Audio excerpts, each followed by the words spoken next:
Today, we will dive into the benefits and challenges of international collaboration in academia. We are joined by an inspiring panel of experts, Professor Michelle AttardTonna from the University of Malta, Professor Eva Bjerkholt from the University of South-Eastern Norway, and Senior Advisor and Community Engagement Contact, Tonje Harbek Brokke from USN Campus Notodden. Together, we'll discuss their insights, experiences, and reflections on navigation, the opportunities and complexities of academic partnerships across borders. Join us as we uncover how international collaboration and exchange shape a more connected and innovative academic landscape. Michelle, you are here in Norway and Notodden on an Erasmus Plus scholarship. What kind of scholarship is that? Yes, hello to our listeners. This is an opportunity that academics in all European universities can have, where we apply for a small grant to visit another university, to teach and to collaborate on a research level. We can do it as academics, as administrators, and also as students, where they spend semesters in another university to do teaching and learning in another European university. You have been in Norway several times now. Why Norway? Well, part of the reason is incidental because I have known Eva for a number of years and we collaborate a lot on research together. We share a lot of common interests when it comes to teachers, mentoring and induction. But also because I find a lot of similarities between what is happening in Norway with the teachers here, with schools and in teacher education, compared to what is happening in Malta. And that is a great opportunity to do comparative studies when you find that there is this opportunity to compare and contrast. Could you share what you have gained from these previous studies visit to Norway? Yes, first of all, I think that there are very strong pedagogical traditions of teacher education here in Norway.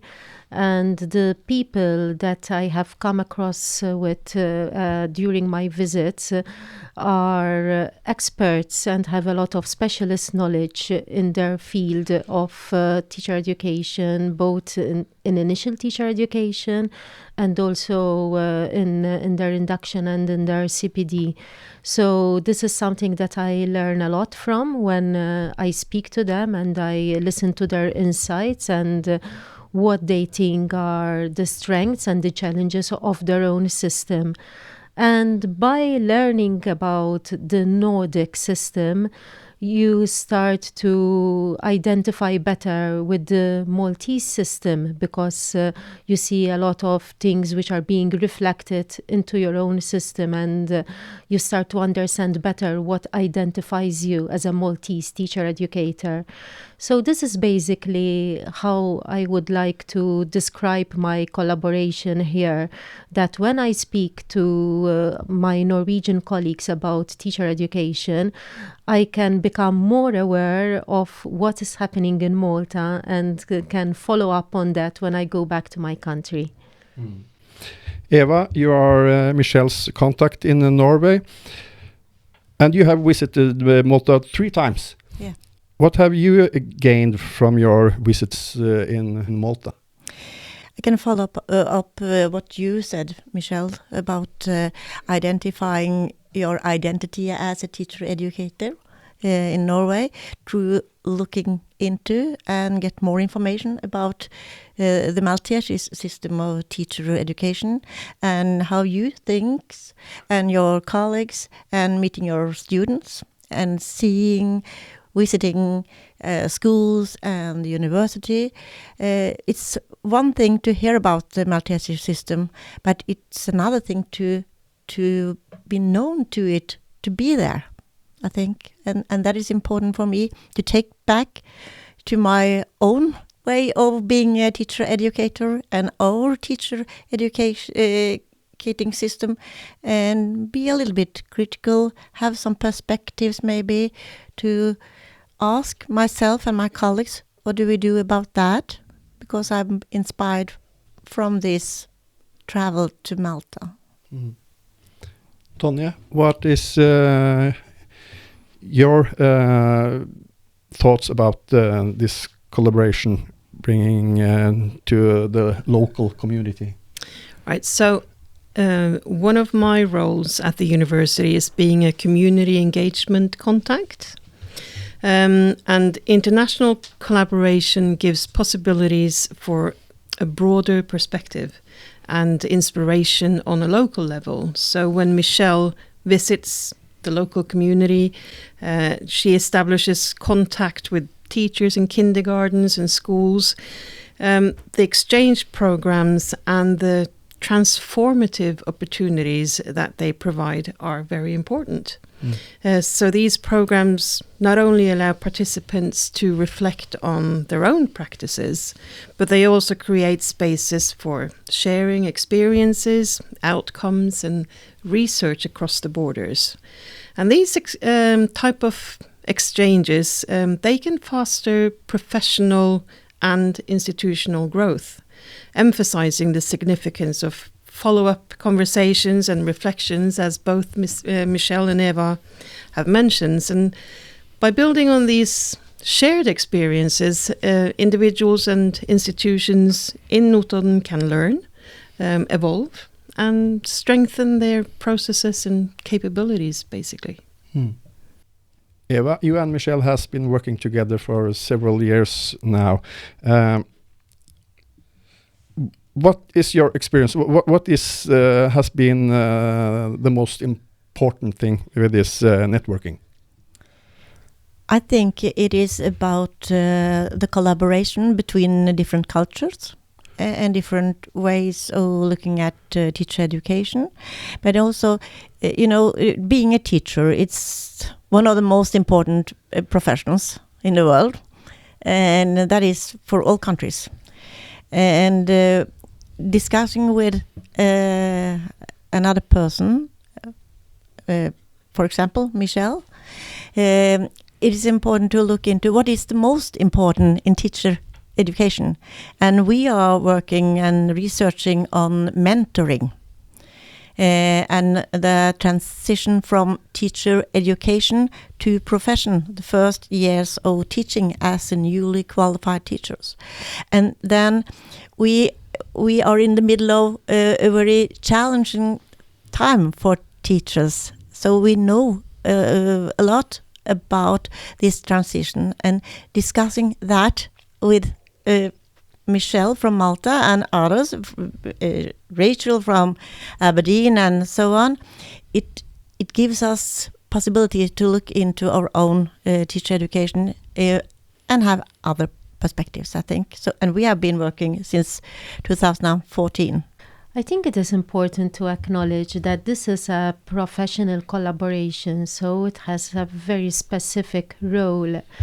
When a person visits another country as a tourist, there is this tendency to be proud about your country and to say the beautiful things about your country because you want to be a good ambassador of your country.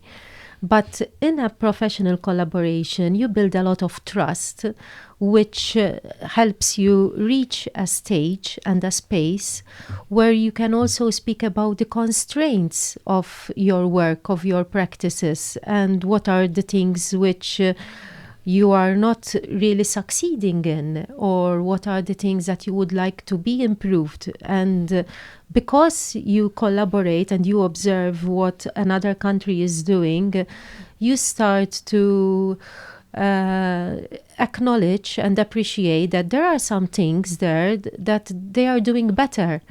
And because of this professional trust and credibility that you gain, you share that sense of longing with your other researchers, and you say, okay, how are you doing this? How can we do it like you are doing?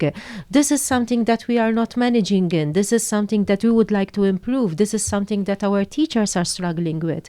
This is something where we never seem to find enough motivation from the schools to take on, for example, this opportunity. How do you manage so well? What are we doing wrong? Because there is this level of trust. So you can bring to the table what are your vulnerabilities, what are your limitations, and how we can work together to make them better. And when you speak about your strengths, it is not to boast about the strengths. It is because you really would like your collaborators to enhance their practices because of this rapport that has been built. It's a journey, as you know. So it is not built instantly from the first research study that you do or from the first article that you write together. But throughout the years, you start to become more familiar of the other context, and you genuinely try to find authentic opportunities where you see what the vulnerable points are in each context and work together to make them better. So this is something that I think we have managed to gain throughout our collaboration along the years. Tonje? Well, part of the university's mandate is to develop and contribute to the local community, and sharing these experiences about how mentoring for newly qualified teachers in Malta is carried out compared to how we do it in Norway is an important contribution, because we then get the chance to have a look at what practices work. Are there practices that don't work? What kind of inspiration can we give to our new teachers as well as the teacher educators when it comes to this mentoring and collaboration about mentoring in the communities? So I think that's one of those things that brings an extra dimension to what we do, basically. And as I said, this is part of what the university wants to contribute to the community that we have all our campuses in. So that's an important part of it. Eva, what is the aim of your collaboration? It's a lot of aims, actually, but I think that we agree on that we want to help each other to create and establish the best teacher education and the best induction programs for the transition from being a student to becoming a professional teacher. And that is the aim and the topic for our collaboration, I think. And I have been the leader of a national network for mentoring newly qualified teachers in Norway. And 1 year we took the whole network, 50 persons from all over Norway, which was very anxious to see what do they do in Malta, because they have heard a lot. Because I think that is a very important part of collaborating, that I tell my network what we are doing, why it's so important. So the aim is not only that we should have a good communication and help each other writing articles, but it's broader than that. It is to also get all the universities in Norway to be known to Michelle and her thoughts, so that we together can see in an international perspective what we actually are doing, and be known to induction programs all over Europe, actually. So we have also created a European network on that topic. Because part of this is also how do we motivate the new teachers to evolve as professional teachers? how do they find their own teacher identity so that they can be the best teacher they can be for our children, and how do we want them to stay in the teacher professions and become good teachers and sort of all the time develop yourself and finding new perspectives and all the time sort of it's as we say, lifelong learning, isn't it? So we need to find ways and strategies and motivation for everyone really involved to both develop, evolve and continue. Michelle, what do you do in Malta? Is it different from the Norwegian way? Part of it is because of cultural traditions and because of our history of how we train teachers. But since 10 years ago, we have started a new route of Masters in Teaching and Learning to qualify teachers in. So now teachers must follow a 5-year degree in most of our teacher education programs in order to become a teacher. And because we have increased the standard of teacher qualification from a first degree to a master's, that gives a very powerful message of how quality is important in being a good, effective teacher. Because there is this international understanding, sometimes it is a misconception, that you need to have a vocation to teach. You need to be born as a teacher, which is partly true because it is good that innate you have this motivation to teach and to touch people's lives. But it is not enough on its own. You really need to have a robust, good quality education to be prepared to face what the situations in a classroom are all about, and also to give you the disposition to keep learning, to collaborate with mentors, to collaborate with your colleagues. And that is a culture that we are trying to nurture in Malta. So many of our teachers, after they finish their degree, they come back to do another program to become mentors or to become school leaders or to become curricular leaders or pedagogical experts or specialists in some areas like inclusion or in environmental education, for example. So all these different areas that our teachers want to qualify in, and that is something that we are very proud of because it is something which can really improve teaching and learning in our schools. So I think that is also very similar to what you have in Norway when it comes to teachers who want to keep learning. Yeah. So we have something to be proud of in Norway as well. Yeah, we have. And Michelle has come to Norway and she has taught the students, the experienced teachers from kindergartens and schools in mentoring colleagues and students and newly qualified teachers. And I have done the same with her experienced teachers when they are a part of a program on mentoring, qualifying to be mentors. Mm-hmm. Because you need to be a qualified mentor in Norway for being a mentor for students and for qualified teachers. Mm.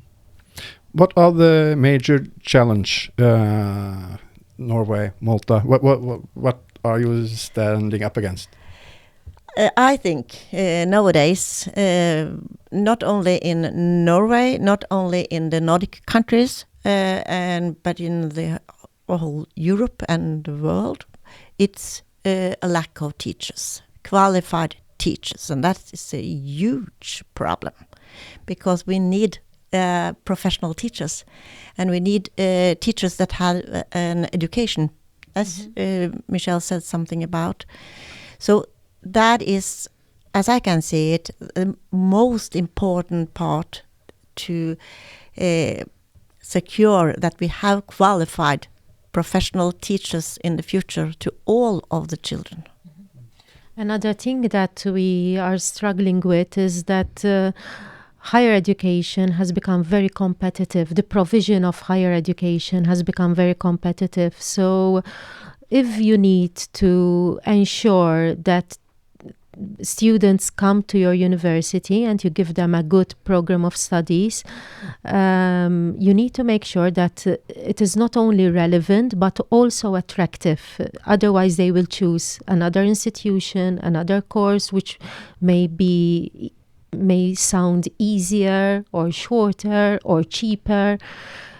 So there is always this tension between providing quality, because our schools and our students deserve that quality. They deserve the best teachers out there. But at the same time, remaining on top of the game. And that is not always easy, but the way internationally, we call it the marketization of higher education, where everything has become so transactional and there's a price tag on it. And a good teacher educator does not refer to education in that manner. We see it as a process, as an experience, a lifelong experience. And that is what we would like to impart to our teachers, that when they come and they become reflexive professionals, they use those tools and they keep coming back to learn more.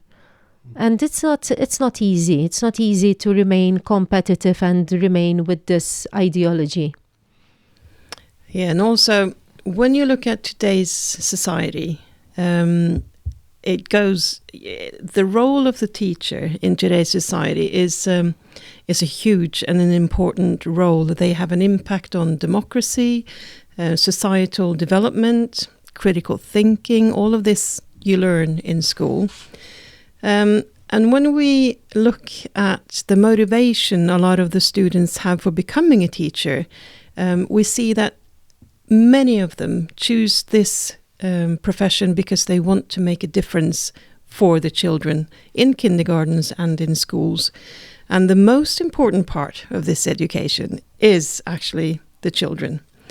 And that's why it's so important to have teachers who have confidence in who they are as professional teachers, what they actually can teach, what they can provide, what they can bring to the kindergarten or in the schools. And it's a great opportunity for the professional community to develop as well. And school leaders, principals, colleagues, and new teachers, they need to see how they can benefit from each other's competence and develop together as well.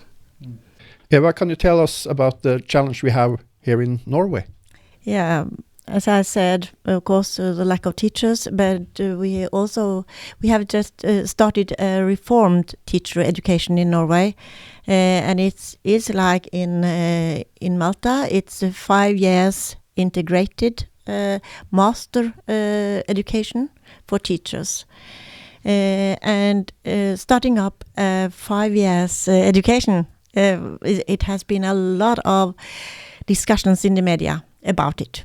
Do teachers need a master? And I'm the leader of a project looking into that. So we have asked graduating students from that education all over the country what they think about their own education. And one of the things we can see in the data is that when we start a reform like that, it's a cultural reform also, because it's different from having a bachelor degree education, as Michelle told about, and a master degree education. Because having a master degree education, it is about also to do research, and to be researchers in your own teaching, and to promote investigations of problems, and that is a way of learning. And the systematic approaches towards research is one of the important things in a master teacher education. And that is and has been for us, I think, for me, very, very interesting discussing with Michelle about what is a master level and what is important with writing and doing a master thesis as teachers. What do they need to focus on? And I believe that we have a road to go on that to make both teacher educators, students and others to see what's important with this systematical approach, research approach is. And when we do that in teacher education, I think that is about how we teach students, how we teach our pupils in the classroom. And that is a very, very important thing. And I think that a lot of the discussions in Norway about teacher education, they don't talk about that. So Malta is ahead of us. Malta is ahead of us, yes. How is it in Europe generally? Yeah, and Finland is ahead of us. They have had master degree for teachers since 70s. I think one more thing is does the Norwegian society realize what a master's degree means for a teacher, the kind of competence that you take with you into the schools? Because when we have asked, for example, representatives from the municipalities, the ones who deal with schools and school policies in the municipality about what they think these new teachers will bring, they're quite certain that they will know their stuff, to put it that way. They will know what to teach and they will know the subjects, but they are curious to see, will a master's degree actually mean that you have a better relational competence? Will this mean that you can lead the classroom in a better or a different way? I mean, what kind of benefits do they actually get from getting a teacher with a master's degree compared to a bachelor's degree? And we still have to clarify that, I think. So Michelle, you don't have the answer to that? No, I do actually. I think there are two things here that we need to keep in mind. First of all, if we want teachers to have a heightened status as a professional at par with other professionals, then we need to train them on the same level of other professionals. And in Malta, that is why we decided to do the master's professionalization for people to qualify as teachers, because in all our professional degrees, we have the 3+2 model. So they come with a first degree and then they do a 2-year specialization in that profession, whether you want to become a doctor, a lawyer, an architect, an accountant. All the professions have the same model. So we cannot do it differently for teachers. If we want to have the same level of respect as other professionals, then we need to train them at the same level and invest in their education at the same level. I think that's very important to keep in mind. But also, being a teacher today in 2026 is a bit different from what it means to be a teacher 20 years ago, 30 years ago. The school has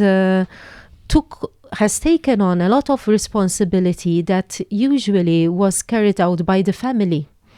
For example, the socialization and the formation of the human being. Now, that is nearly entirely all relegated to teachers within a school system. So it's a huge responsibility. And the younger generation are aware of this responsibility.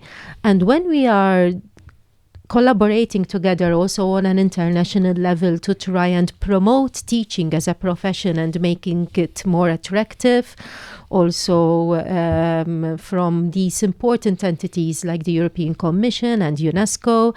There are these goals that we are all trying to converge with to make teaching more attractive. One of the things that we keep mentioning as researchers and as policymakers is this level of responsibility, which requires a lot of training. And that is something that young people are very much aware of, and they discuss with us as teacher educators. What is going to happen when my students will ask that question in class?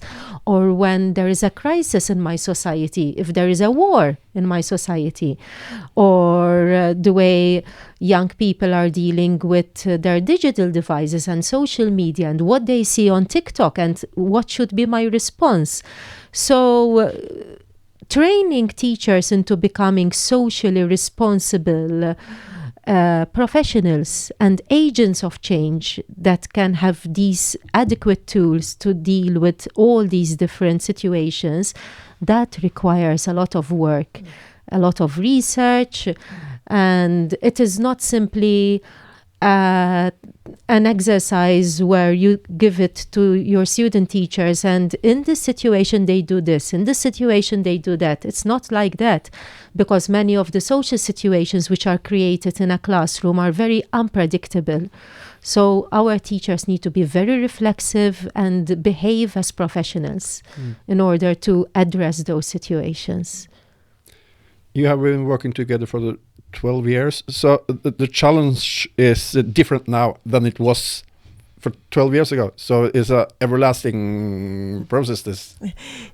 I hope we can collaborate many years to go, but I think... But I hope you find an answer as well. Yeah, of course. I think that our collaboration, the articles we are writing together and together with other international colleagues, I believe they are important. I know that it is referred to for very many researchers, actually all over the world, because we are pointing out the critical, reflective approach towards mentoring. And that is really, really important. And it's a big interest, I think, internationally for that perspective. So we hope to do something with the knowledge base for mentoring and for teacher education in our work, actually. Yeah, because the thing with professional mentoring for teachers is not to only give advice, but to be able to ask the right questions so that the teacher herself or himself finds the answers sort of within themselves. It sounds very big, but it's sort of just, you have to find the solutions that will work for you when you stand in all this uncertainty and all the questions and all the choices you have to make right there and then in the classroom. That's what mentoring can help you with, sort of finding who you are as a professional and to draw on your strengths, really. Michelle, what do you think is the outcome of your collaboration, how this has been so far? As Eva has said earlier, there are very tangible outcomes that we can measure when it comes to research projects, written articles, and adding more people into our collaborative research circle. That is something that, if I look back, I can realize how much we have advanced on that level. But also on an insightful, reflexive level, I think we have gained a lot of meaningful insights about what it means to be a teacher, what it means to be a teacher in Malta and in Norway, what are the challenges, where do we want to go from now, what are the things that we can do as teacher educators, and what are the things that we cannot do, but we can inspire future generation of teachers to do, or we can put pressure on politicians to do, or on policymakers to write about. So you start throughout this journey, you also start to earmark what are the things that you can change and can be transformative for the profession per se, and what are the things that you must be not happy about, but accept and be humble enough to acknowledge that other people can do it, because you don't have enough time, enough energy, enough power, enough control. When it comes to teacher education, I think we have the privilege that we work with a lot of different stakeholders. And in both contexts, we are in a situation where we are not just academics, but we also collaborate a lot with the people who are taking the decisions, the decision makers, the practitioners, the parents, the students. So all these different people contributing can make a difference. And I think that is a privilege that not so many other professions, many other professionals are usually detached from the big picture. But when we go to a conference, when we collaborate in a working group, doing this podcast gives us the opportunity to touch different stakeholders. And I think that is something that we can really maximize upon in our work. Mm. Michelle, I have to ask you. You are from Malta, a warm and cozy climate, and you have been in Norway 4 times now.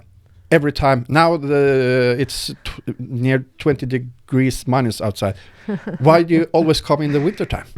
Yes, I like winter a lot. I think maybe I was born in the wrong country because our temperatures are much warmer.